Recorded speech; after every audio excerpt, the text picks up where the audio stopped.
Welcome to மெச்சிசை. இன்னைக்கு நம்ம வீடியோல எத பத்தி பார்க்க போறோம்னா, பிரேமலு அப்படிங்கிற ஒரு மலையாள படத்தோட ரிவ்யூ பத்தி நம்ம இந்த வீடியோல இருந்து பார்க்க போறோம்.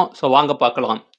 பிரேமலு இந்த படம் எப்படி இருக்கு அப்படின்னு கேட்டீங்கன்னா, இந்த படம் வந்து ஒரு feel good comedy love story அப்படின்னு சொல்லி நம்ம இந்த பிரேமலு படத்த வந்து சொல்லலாம். பொதுவா இந்த காலகட்டத்தில இந்த 2கே லவ் ஸ்டோரி வந்து ரொம்ப அழகா வந்து இந்த படத்துல வந்து காமிச்சிருக்காங்க. லவ் அப்படிங்கிறது பார்த்தீங்கன்னா, எல்லாருக்குமே அந்த யங் ஏஜ்ல வரக்கூடிய ஒரு அழகான ஒரு விஷயம் தான். எல்லாருக்குமே வந்து நெறைய சினிமாக்கள்லாம் பார்த்து நம்மளுக்கு வந்து லவ் பண்ணணும் அப்படின்னு எல்லாருமே ஆசைப்படுவோம். அது மாரி ஹீரோவோட பார்த்தீங்கன்னா, ஃபர்ஸ்ட் வந்து காலேஜ் லைஃப் ஹீரோவோட காலேஜ் லைஃப் வந்து காமிக்கிறாங்க. காலேஜ் ஃபைனல் இயர்ல பார்த்தீங்கன்னா, ஒரு பொண்ணுகிட்ட வந்து அவரு போய் ப்ரொபோஸ் பண்றாரு. 4 வருஷமா ஒன் சைடா ஒரு பொண்ண வந்து லவ் பண்ணிட்டு இருக்காரு. அந்த பொண்ணுட்ட போய் ப்ரொபோஸ் பண்றாரு. அந்த பொண்ணு என்னன்னா, நான் ஆல்ரெடி வேற ஒரு பையனோட கமிட் ஆயிட்டேன். அப்படின்னு சொல்றாங்க. ஃபர்ஸ்ட் லவ்வே பார்த்தீங்கன்னா, ஹீரோக்கு வந்து ஒரு ஹார்ட் பிரேக் ஆயிருது.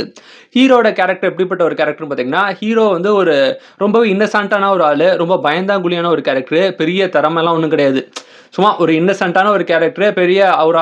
ஒரு பெரிய புத்திசாலியோ, பெரிய தைரியசாலிலாம் கிடையாது. ஒரு சாதாரண ஒரு பையன் தான் ஹீரோவோட கேரக்டர். ரொம்ப அப்பாவியான ஒரு பையனா வந்து காமிச்சிருக்காங்க.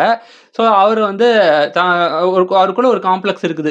நம்ம ஃபர்ஸ்ட் ஒரு பொண்ண லவ் பண்ணோம்னா, அந்த பொண்ணு ஒரு ரிஜெக்ட் பண்ணதுக்கு அப்புறம் பார்த்தீங்கன்னா, ரொம்பவே விரக்தி ஆறாரு. அதுக்கப்புறம் வந்து யுகே போணும், லண்டன்ல போணும்னு சொல்லி விசா வந்து அப்ளை பண்றாரு. இவரு ஃப்ரெண்ட் அப்ளை பண்றாங்க. இவருக்கு ஃப்ரெண்டுக்கு விசா கிடைச்சது. ஆனா இவருக்கு கிடைக்காம போயிருது.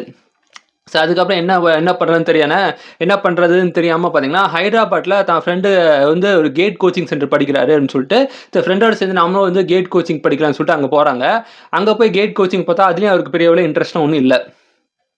அதுக்கப்புறம் என்ன பண்ணன்னு தெரியாம, ஒரு ஒரு டிஎஃப்சிங்கிற ஒரு ஒரு ஒரு சிக்கன் சென்டர்ல பார்த்தீங்கன்னா, ஒரு ஒரு சர்வரா வந்து வேலை பார்த்துட்டு இருக்காரு. இதே இடத்துல ஒரு ஹீரோயினோட கேரக்டர் பார்த்தீங்கன்னா, ஹீரோயினோட கேரக்டர் வந்து ஒரு வித்தியாசம். ஹீரோக்கு அப்படியே ஒரு ஆப்போசிட்டான ஒரு கேரக்டர்ன்னு சொல்லலாம். ரொம்ப ஒரு இண்டிபெண்டன்ட்டான ஒரு பொண்ணு. ரொம்பவே போல்டான ஒரு தைரியமான ஒரு பொண்ணு. இவங்க பார்த்தீங்கன்னா, காலேஜ் படிக்கும்போது ஒரு பையன லவ் பண்ணி அங்க ஹார்ட் பிரேக் ஆயிருக்கும். அதுக்கப்புறம் வந்து இனிமே லவ்வெல்லாம் பண்ணக்கூடாது. டைரக்ட்டா மேரேஜ் தான் பண்ணணும். பையன் சூஸ் பண்ற பையன் எப்படி இருக்கணும்னா, நல்லா வந்து நம்மளோட மெச்சூர்டா இருக்கணும். நம்மளோட புத்திசாலியா இருக்கணும். ரொம்ப தைரியசாலியா இருக்கணும். ரொம்ப ஒரு பொறுப்பான ஒரு ஆளா இருக்கணும் அப்படின்னு ஒரு ஹீரோயினோட ஒரு எக்ஸ்பெக்டேஷன் இருக்கு. தனக்கு வரக்கூடிய பார்ட்னர் இப்படி இருக்கணும் அப்படின்னு ஒரு எக்ஸ்பெக்டேஷன் இருக்குது. ஆனா அந்த ஹீரோயினோட எக்ஸ்பெக்டேஷனுக்கு சுத்தமா சம்பந்தமே இல்லாத ஒரு கேரக்டரா தான் ஹீரோட கேரக்டர் இருக்குது. இப்படி போயிட்டு இருக்குது. ஹீரோயின் பார்த்தீங்கன்னா ஒரு ஐடி கம்பெனில ஒர்க் பண்றாங்க. இந்த ஐடி கம்பெனில பார்த்தீங்கன்னா, ஆதி அப்படின்னு ஒரு பாய் பெஸ்டி வந்து இருக்காங்க. இவங்க 2 பேரும் பார்த்தீங்கன்னா, இவங்க 2 பேர் வந்து ஹீரோ, ஹீரோயின் 2 பேரும் பார்த்தீங்கன்னா, ஒரு கல்யாணத்துல ஒரு மேரேஜ்ல வந்து சந்திக்கிறாங்க. அப்படி சந்திச்சதுக்கப்புறம் வழக்கம் போல ஹீரோ வந்து ஹீரோயின் மேல பார்த்தோன்னே வந்து லவ்ல விழுந்துடுறாங்க. அப்படி லவ்ல விழுந்ததுக்கப்புறம் பார்த்தீங்கன்னா, ஹீரோக்கு எப்பவுமே ஒரு காம்படிஷன் இருக்கும் இல்லையா? அந்த பாய் பெஸ்டி கூட ஒரு காம்படிஷன் இருக்குது. ஆதி கூட வந்து ஒரு காம்படிஷன் இருக்குது. 2 பேருக்குள்ள பார்த்தீங்கன்னா, ஹீரோயின யார் இம்ப்ரெஸ் பண்றாங்கன்னு சொல்லி போட்டி போட்டு இம்ப்ரெஸ் பண்றாங்க. ஹீரோயினுக்காக பார்த்தீங்கன்னா, இவர் வந்து மருந்தெல்லாம் போய் குடுக்குறாரு. ட்ரெயின் ஏறி மருந்தெல்லாம் போய் குடுக்குறாரு. அந்த சைடு ஹீரோ பார்த்தீங்கன்னா வந்து ஹீரோயின் இம்ப்ரெஸ் பண்றதுக்காக அந்த சைடு இந்த ஆதி இந்த பாய் பெஸ்டி பார்த்தீங்கன்னா, ஹீரோயின் இம்ப்ரெஸ் பண்றதுக்காக அவருக்கு தெரிஞ்ச வேலை எல்லாமே செய்றாங்க. ஒரு காம்படிஷன் மாரி போகுது. அதுக்கிடையில பார்த்தீங்கன்னா, நெறைய காமெடியான விஷயங்கள்லாம் உள்ளுக்குள்ள வச்சிருக்காங்க. உதாரணத்துக்கு பார்த்தீங்கன்னா, ஹீரோ வந்து அவங்களோட வீட்டுக்கு வந்து இன்வைட் பண்ணியிருப்பாங்க. அப்படி இன்வைட் பண்ண வரும்போது பார்த்தீங்கன்னா, வீட்டுக்கு வரும்போது வந்து உள்ளுக்குள்ள பார்த்தீங்கன்னா, பாய் பெஸ்டி இருப்பாரு. பார்த்தோன்னே இவரு பயப்படுவாரு.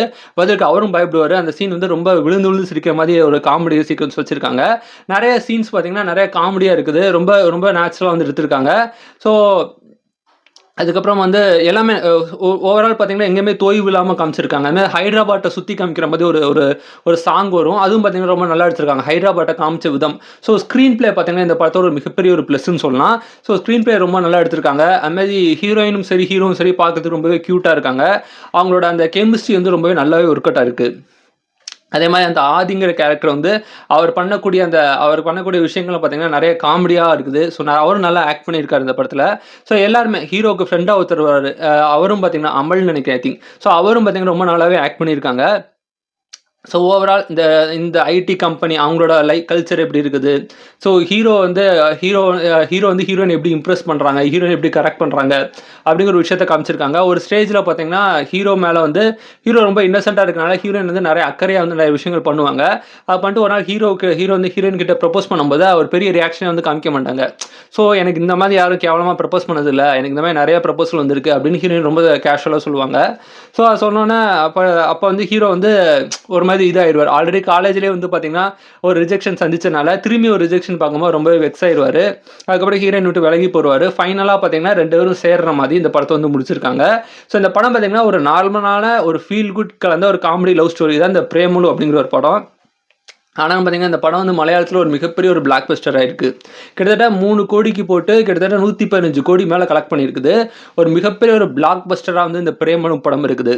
ஸோ அதுக்கு என்ன காரணம் அப்படின்னு தெரில. மேபி இந்த படத்தோட அந்த விஷுவல் தான் ஒரு பெரிய ப்ளஸ்ன்னு நினைக்கிறேன். ஸோ அந்த ஹீரோயின் ஆகட்டும், அந்த படத்தை காமிக்கப்பட்ட விதம், அந்த ஸ்க்ரீன் பிளே ரைட்டிங் அதெல்லாம் பார்த்தீங்கன்னா ரொம்பவே நல்லா எழுதியிருக்காங்க. கிரண் ஜோஷி அப்படிங்கிற ஒருத்தர் தான் கிரீஷ் ஷேடி அப்படிங்கிற அந்த படத்தோட டேரக்டராக இருக்காது. ஆனால் எழுதுனது பார்த்தீங்கன்னா அந்த படத்தோட கதை அதெல்லாம் எழுதுனது வந்து கிரண் ஜோஷி அப்படிங்கிறவர் எழுதியிருக்காரு. ஸோ அவர் பார்த்தீங்கன்னா இன்ஸ்டாவில் கூட நான் அவருக்கு மெசேஜ் பண்ணியிருந்தேன், ரிப்ளை கூட பண்ணியிருந்தாரு. ஸோ அதனால் அவரும் பார்த்தீங்கன்னா ரொம்பவே நல்லா வந்து ஒர்க் பண்ணியிருக்காரு. அந்த ரைட்டிங் வந்து இந்த படத்தை ரொம்பவே நல்லா ஒர்க் பண்ணியிருக்காங்க. ஸோ ஓவரால் பார்த்தீங்கன்னா எப்படி இருக்குது அப்படின்னு கேட்டிங்கன்னா, நீங்கள் கண்டிப்பாக வந்து ஒரு வீக்கெண்டில் ஒரு கப்புள்ஸோடையோ இல்லை ஃபேமிலியோட கூட போய் என்ஜாய் பண்ணி பார்க்கக்கூடிய ஒரு ஃபீல் குட் கலந்த ஒரு காமெடி என்டர்டைன்மெண்ட் ஒரு லவ் ஸ்டோரி ஃபிலிம் சொல்லி இந்த பிரேமலு படத்தை வந்து சொல்லலாம். ஜஸ்ட் இந்த படத்தை நான் தான் நீங்கள் தேட்டரில் போய் பார்த்தேன். ஸோ பார்த்தோன்னு ரிவ்யூ பண்ணணும் அப்படிங்கிற ஒரு பர்பஸில் தான் இந்த படம் வந்து ரிவ்யூ பண்ணியிருக்கேன். ஸோ இந்த வீடியோ உங்களுக்கு பிடிச்சா லைக் பண்ணுங்கள், ஷேர் பண்ணுங்கள், முயற்சி செய்க்கு சப்ஸ்கிரைப் பண்ணுங்கள். தேங்க்யூ.